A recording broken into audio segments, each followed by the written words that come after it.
Animal pills. At this point, George suddenly had an extra good wheeze.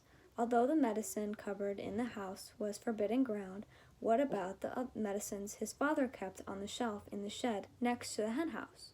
The animal medicines. What about those? Nobody had ever told him he mustn't touch them. Let's face it, George said to himself.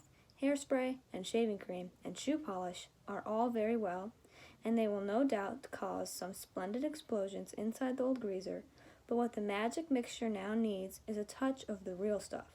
Real pills and real tonics to give it a punch and muscle. George picked up the heavy 3/4 full pot and carried it out the back door. He crossed the farmyard and headed straight for the shed alongside the hen house. He knew his father wouldn't be there.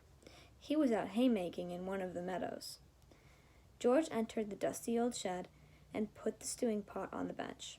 Then he looked up at the medicine shelf. There were 5 big bottles there. 2 were full of pills, 2 were full of runny stuff, and 1 was full of powder. I'll use them all, George said.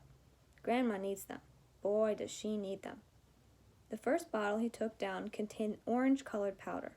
The label said, for chickens with foul pest, hen gripe, sore beaks, gammy legs, cockeritis, egg trouble, broodiness, or loss of feathers. Mix 1 spoonful only with each bucket of feed. Wow, George said out loud to himself as he tipped in the whole bottleful. The old bird won't be losing any feathers after she's had a dose of this. The next bottle he took down had about 500 gigantic purple pills in it. For horses with horse throats, it said on the label, the horse-throated horse should suck 1 pill twice a day. Grandma may not have a horse throat, George said, but she certainly got a sharp tongue. Maybe they'll cure that instead. Into the pot went the 500 gigantic purple pills. Then there was a bottle of the thick yellowish liquid. For cows, bulls, and bullocks, the label said, will cure cowpox, cow mange, crumpled horns, bad breath in bulls, earache, toothache, headache, hoofache, tailach, and sore udders. The grumpy old cow in the living room has every one of those rotten illnesses, George said. She'll need it all. With a slop and a gurgle, the yellow liquid splashed into the now nearly full stew pot. The next bottle contained a brilliant red liquid. Sheep dip, it said on the label, for sheep with sheep rot and for getting rid of ticks and fleas.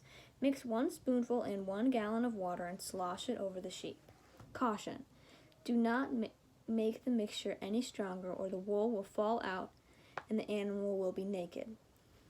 By gum, said George, how I'd love to walk in and slosh it all over old Grandma and watch the ticks and fleas go jumping off her. But I can't.